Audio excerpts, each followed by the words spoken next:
When you wake up feeling under the weather today, what's your game plan?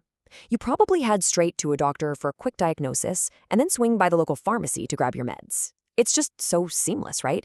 It's a highly regulated, deeply scientific process. But have you ever stopped to wonder how the modern Indian pharmacist actually came to be? In this explainer, we're going to trace that incredible journey, all the way from ancient, traditional healing systems right up to the modern, patient-focused clinical experts we literally rely on today. So let's dive right in. To really appreciate where we are, we have to rewind the clock. Imagine a time long, long before the bright neon lights of your local 24/7 pharmacy. We're talking 2,000 years ago in ancient India.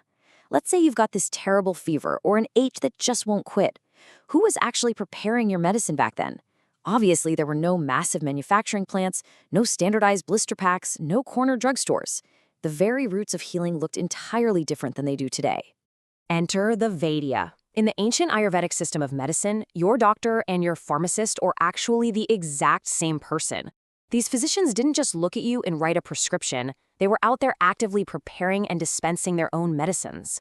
They drew heavily from foundational texts like the Charaka Samhita and the Sushruta Samhita and sourced their treatments straight from nature. We're talking specific herbs, minerals, even animal products. So you weren't getting some mass-produced pill, you were getting a totally custom preparation, crafted by the very hands of the person treating you. Fast forward a bit to the medieval period spanning roughly from 1000 to 1700 AD, and we start to see a real shift.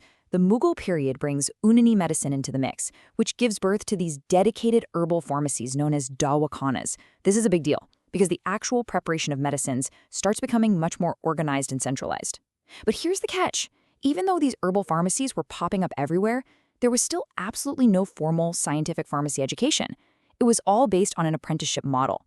You learn the trade by watching a master and doing it yourself, not by sitting in a university lecture hall. Now, this ancient tradition of the self-reliant, do-it-all Vaidya hit a massive paradigm shift during the British period, running from the 1700s up to 1947.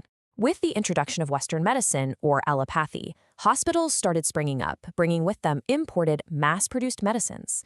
And this, right here, this is the exact moment the roles of the physician and the pharmacist officially split. The pharmacist's job was suddenly reduced, in a way, to just acting as a dispenser in these new hospitals, handing out imported drugs. So why did that split matter so much? Well, think about it. Handling these new imported Western medicines wasn't at all like grinding familiar local herbs that you grew in your backyard. These were distinct, complex chemical compounds. They required a really precise understanding and careful handling. That old apprenticeship system, just watching someone mix a remedy, it simply wasn't safe or sufficient anymore. There became this urgent, undeniable need for formally trained pharmacists who actually understood the underlying science. The era of informal training was out, and the era of scientific education desperately needed to begin. That absolute urgent need finally culminated in a truly monumental year, 1932. Honestly, if you remember one date from this whole explainer, make it this one. This was the exact year the entire profession pivoted from being a simple trade into a respected academic science. 1932 was the year the very first university-level Bachelor of Pharmacy, the B-Pharm course, was officially launched at Banaras Hindu University. And, you literally cannot talk about 1932 without talking about the visionary behind it, Professor M.L. Shroff. He is rightfully known as the father of pharmacy education in India, and for good reason. What's so incredibly inspiring about Prof. Shroff is that he recognized early on that pharmacy couldn't just remain this background task of dispensing imported drugs. Under his guidance, rigorous, scientific pharmaceutical education finally replaced that outdated apprenticeship model. He essentially took the pharmacist from being a hospital helper and elevated them into a highly educated scientific professional. It was a total game changer.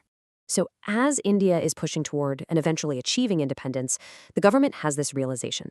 They've got this shiny new academic discipline, but they need an ironclad rule of law to keep patients safe. This triggers a rapid-fire legislative boom. Check this out. In 1940, the Drugs and Cosmetics Act is enacted. That's followed by its specific rules in 1945. Then, boom, 1948 brings the Landmark Pharmacy Act. The very next year, 1949, the Pharmacy Council of India, the PCI, is established to strictly regulate the profession. And by 1954, formal education regulations are locked into place. This timeline is absolutely crucial because it proves that in just a decade and a half, India built a massive regulatory framework to guarantee that only qualified, educated people were handling the nation's medicine. And it's because of those incredibly strong foundational laws and educational standards set back in the 40s and 50s that the stage was perfectly set for the modern era. From 1991 onwards, wow, India saw a massive, rapid expansion. We're talking about a total explosion of the Indian pharmaceutical industry.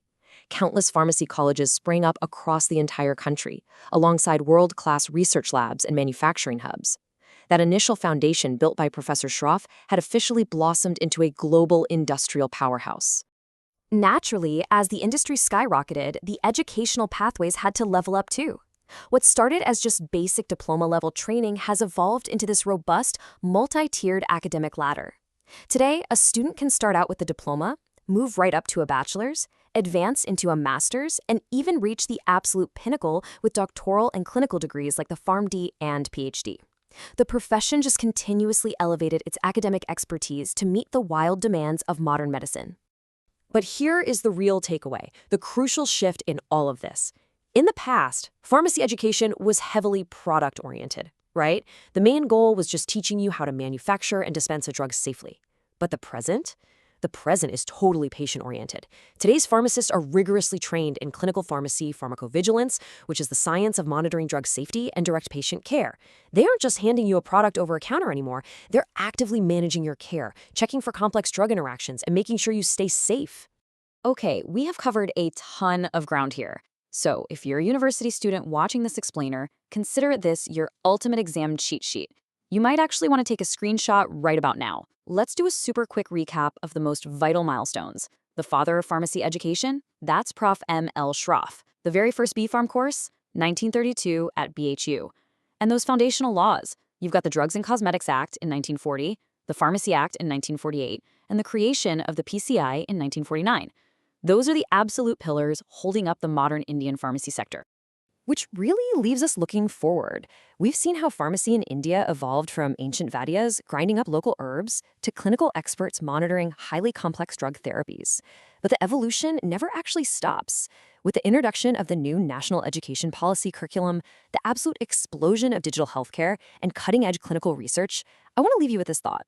How will these new frontiers define the pharmacist of tomorrow? The history of this profession is one of continuous, remarkable adaptation, and the next chapter is just beginning to be written. Thank you so much for joining me on this explainer, and definitely keep exploring the fascinating world of healthcare.